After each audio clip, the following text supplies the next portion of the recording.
안녕하세요. 반갑습니다. 뷰티맨입니다. 이번 시간에는 뷰티의 마음을 담다 라는 시리즈 2부를 우리 이어서 시작해 보도록 하겠습니다. 자, 뷰티에는 우리 어떤 의미가 있을까요? 우리 사전적 의미로는 미용의, 아름다움, 미 이런 식으로 되어 있을 것입니다. 자, 그러나 뷰티에는, 즉 아름다움에는 그 밑바닥에 일단 건강한 삶도 포함되어 있을 것이라고 봅니다. 건강한 삶이 없이는 당연히 아름다움을 표현한다는 건 어렵다고 볼 수가 있겠죠. 자, 그래서 간단하게 우리가 크게 뷰티를 나눠본다면, 자, 뷰티는 하나는 우리가 시각적으로 느낄 수 있는 얼굴 부분을 들 수 있고, 아름다운 표현 부분을. 그 다음에 두 번째는 바로 신체의 전체를 나타내는 우리 피부, 그 다음에 몸의 균형을 유지할 수 있게 하는 유지를 위해서는 비만 관리가 당연히 필요하겠죠. 자, 그러면 우리 그걸 구분을 해보면 얼굴과 그 다음에 피부와 비만 관리 이렇게 나눠볼 수 있을 것입니다. 자, 이러한 우리 균형을, 몸 전체의 균형을 유지했을 때 아름답다라는 표현을 얘기하는 것이죠. 그것이 바로 뷰티다 라고 우리가 얘기할 수 있을 것입니다. 뷰티를 표현하는 방법에는 여러 분야가 존재한다는 것을 알 수가 있습니다. 하나는 화장품을 이용한 메이크업을 줄 수가 있고, 다른 하나는 색소를 활용한 색소 주입 형태의 반영구를 둘 수가 있고, 다른 하나는 얼굴에 변화를 주거나 표현하는, 물리적으로 표현하는 바로 미용 성형을 둘 수가 있습니다. 자, 더불어 피부와 그 다음에 비만 관리까지 포함되는 여러 가지가 있는데, 특히 이제 피부와 비만 관리 부분에는 우리 미용 성형에도 있지만 한방에도 있죠. 자, 한방에서는 우리가 얘기할 때 피부와 비만 관리를 유지하고 예방하는 하나의 그런 효과를 가지고 있는 게 또 한국에서의 한방이 가지고 있는 가장 큰 장점이라고 할 수가 있습니다. 자, 이제 그 밖에 이제 부수적으로 우리 이제 몸의 신체에 미용과 관련된 부분이 있다면 무엇이 있겠습니까? 바로 치과 부분이 있고, 그 다음에 더불어 우리 이제 손톱, 발톱 부분이 이제 네일 아트가 있겠죠. 자, 이렇게 미용을 나타내는 큰 분야를 이렇게 나눠보면 각각의 산업 분야가 별도로 존재하고 있음을 우리가 알 수가 있습니다. 제가 저번에 우리 영상으로 메모리 트리 기법에 대해서 설명한 적이 있었을 것입니다. 자, 우리 메모리 트리 기법의 가장 핵심은 바로 뭐였죠? 나무의 중심에서 가지가 뻗어나간다 이렇게 볼 수가 있는 것이죠. 그래서 가지만 보면 안 되고 이 가지들을 다 포함할 수 있는 나무의 중심을 보아야 한다라고 했을 것입니다. 즉 여기서의 나무의 중심어는 바로 뷰티라는 중심어 속에 어떤 것들이 존재하게 됩니까? 바로 메이크업, 반영구, 미용 성형, 즉 코스메틱 서저리, 자, 그 다음에 치과, 한방, 자, 이렇게 포함된다고 볼 수가 있겠죠. 즉 각각의 산업군들이 하나의 가지 형태로 뷰티라는 몸통과 연결되어 있다고 볼 수가 있을 것입니다. 결국 뷰티라는 큰 몸통 안에 각각의 가지들이 별도의 산업 분야로 나눠져 있었던 것이죠. 자, 그렇기 때문에 여러분들이 이렇게 나눠져 있는 각각의 가지들만 봤을 때에는 별개의 개념으로, 뷰티와 별개의 개념으로 느끼시는 경우가 많이 있는데, 사실 그렇지 않고 표현 방법, 뷰티를 표현하는 방법과 기술에는 이렇게 여러 가지가 있다. 즉 난이도가 낮은 것에서부터 난이도가 높은 것까지 이렇게 존재한다 라고 볼 수가 있는 것이죠.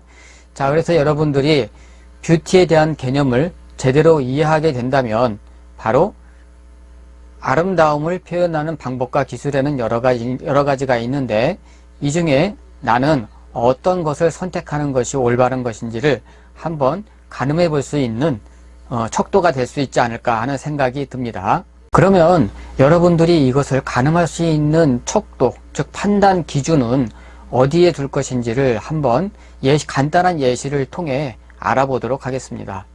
그러면 눈썹을 가지고 한번 예시를 들어보도록 하겠습니다. 자, 우리 눈썹을 표현하는 방법에는 여러 가지가 있죠. 메이크업으로도 가능하고 반영구로도 가능하며 미용 성형으로도 표현이 가능합니다.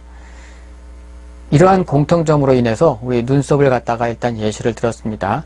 또 눈썹은 얼굴의 우리 지붕이라고 하죠. 가장 중요한 부분이라고 할 수 있습니다. 눈썹이 있고 없고의 차이에 따라서 얼굴의 형태가 달라진다고 볼 수가 있겠죠. 자, 그러면 우리 과거 시대에는 눈썹이 없는 게 유행일 때도 있었던 것 같아요. 왜 그러냐면 레오나르도 다빈치의 우리 모나리자를 보면 우리가 알 수 있죠. 원래 눈썹이 없었던 얼굴 모나리자와 눈썹이 있는 얼굴 모나리자를 한번 비교해 보시면 알 수가 있습니다. 자, 눈썹이 있는 게 좀 더 젊어 보이죠. 자, 여기서 모나는 아줌마, 부인이라는 뜻이고요. 한국식으로 한다면. 그 다음에 리자는 이름이죠. 그러면 리자 아줌마는 눈썹이 있고 없고에 따라서 좀 더 얼굴의 윤곽이 확연하게 차이가 난다는 걸 알 수가 있습니다. 자, 이거는 우리 그림만 가지고는 좀 더 확연한 차이를 보이기는 사실 어려운 것 같고, 자, 그래서 우리 헐리우드 여배우, 유명 여배우의 눈썹이 있고 없고의 차이를 가지고 한번 간단하게 여기서 화면상으로 비교해 보죠. 자, 그래서 여기 헐리우드 여배우 눈썹이 있고 없고의 차이를 보면 금방 알 수가 있습니다. 확연하게 알 수가 있습니다. 이거는 이제 실제 얼굴의 눈썹이 있고 없고의 차이를 비교한 거니까. 자, 여기 보시면 아시겠지만 눈썹이 없으니까 굉장히 나이 들어 보이죠. 눈썹이 있을 때하고 없을 때의 차이가 확연하게 차이가 난다는 걸 알 수가 있습니다.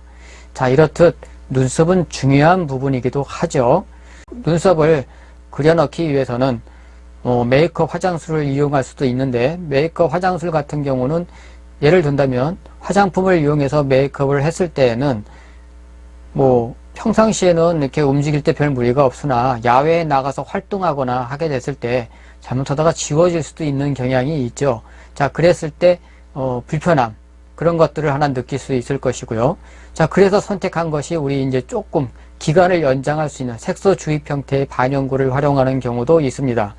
자, 그래서 여러분들이 내가 생활하는 데 있어 불편한가 아닌가, 또는 어떤 것이 좀 더 나에게 있어 좀 보기 좋은가, 나름대로의 있던 어떤 선택 판단 기준은 여러분이 정해야 되겠죠.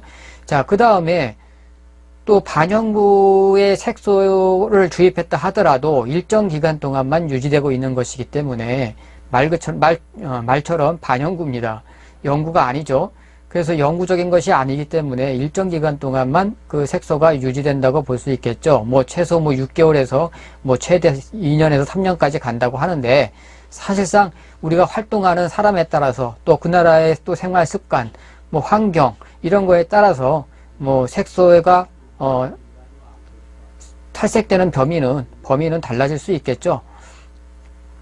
자, 그리고 우리가 이제 영구적으로 할 수 있는 방법이 있는데, 눈썹은 바로 심는 방법입니다. 즉 미용 성형상에서 우리 활용하고 있는 심는 방법이 있죠. 우리 예를 들면은 헤어라인에서도 우리가 심는 방법이 머리카락을 심는 방법이 있는 것처럼 눈썹도 심는 방법이 사실은 있습니다. 자, 그러면 눈썹을 심긴 심는데, 이렇게 되면 영구적인 방법이긴 하지만 눈썹이 또 문제가 하나가 있는 것이 눈썹이 자라게 됩니다.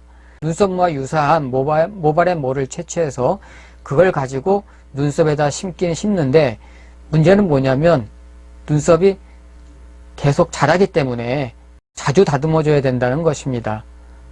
자, 그것이 문제죠. 자, 그러다 보니까 그러한 불편함을 감수하거나 또는 잘못 우리 모발을 심었을 경우에 이제 원하시는 눈썹의 모양이 나온다는 건 어렵죠. 또 더불어서 다시 원래대로 복원하기도 되돌아가기도 어렵다는 것입니다. 이렇듯 각각의 표현 방법에는 장점도 존재하지만 단점도 존재합니다. 여러분 스스로가 이러한 장점과 단점을 잘 확인해 두는 것이 좋겠죠. 그래야 내가 선택하는 기준이 옳았다라는 것을 확신할 수 있을 테니까요. 자, 이렇듯 눈썹을 표현하는 기술과 방법에서도 여러 가지 방법이 있음을 알 수가 있습니다. 즉 뷰티에는 표현하는 방법이 여러 가지가 있다는 것이죠. 아름다움을 표현하는 방법에는 여러분들이 쉬운 것서부터 어려운 부분까지 존재한다고 볼 수가 있는 것입니다. 선택은 이제 여러분들이 해야 되겠죠. 더불어 뷰티에서 빼놓을 수 없는 게 있다면 무엇이 있겠습니까? 자, 그것은 바로 피부와 비만 관리를 들 수 있을 것입니다. 자, 피부는 우리가 노화를 억제하기 위해서 최소화하는 거죠. 노화를 최소화하기 위해서 우리 메이크업에서는 관련된 화장품을 활용하거나, 또는 피부과에서 관련된 주사를 맞거나 더불어 우리 이제 한방에서는 예방과 관련된 또는 피부 노화를 방지하기 위한 여러 가지 예방과 관련된 것들을 많이 한방에서도 활용하기도 하죠. 이렇듯 뷰티는 작게는 우리 일반적으로 사용하는 메이크업에서부터 넓게는 의료에 이르기까지 이렇게 포괄적으로 포함되어 있는 것이 바로 뷰티다라는 것을 이 영상을 통해서 여러분들에게 알려드리고 싶습니다. 자, 이제 뷰티라는 이 용어는 결국은 쉽게 말하면 우리 실질적으로 생각하고 있는 의료 건강도 이 뷰티 안에 포함되어 있는 한 분야라고 볼 수가 있겠죠. 자, 특히 이 한국에서는 뷰티와 관련된 산업들이 굉장히 발전되어 있습니다. 즉 다른 나라에 비해서 많이 특화되어 있는 기술들이 많이 있다고 볼 수가 있겠죠. 자, 그런 표현 방법과 기술 면에서 다른 나라에 비해 굉장히 고도화되고 또 기술적으로 발전되어 있는 것들도 많이 있다. 그래서 외국분들도 이러한 부분에 관심을 갖고 방문하는 것이라 생각이 듭니다. 그래서 저는 의료 관광이라는 것보다 한국의 뷰티 관광이라고 하는 것이 더 어울릴 것 같다라는 생각이 듭니다. 한국의 뷰티 기술을 경험해보고 싶으시다면 한 번쯤 한국을 방문하셔서 즐겨보시는 것도 그리 나쁘지 않은 방법이라 생각이 듭니다. 자, 여러분, 뷰티에 마음을 담다 2부를 여기서 마무리 짓도록 하겠습니다. 특히 앞으로 방영될 한국 미용성형 피부과, 치과, 그 다음에 한의과가 있는데요. 그 중에서 한의과는 피부와 비만 관리와 관련해서 음식과 연관지어서 여러분들에게 알려드리도록 하겠습니다. 끝까지 시청해 주셔서 감사합니다.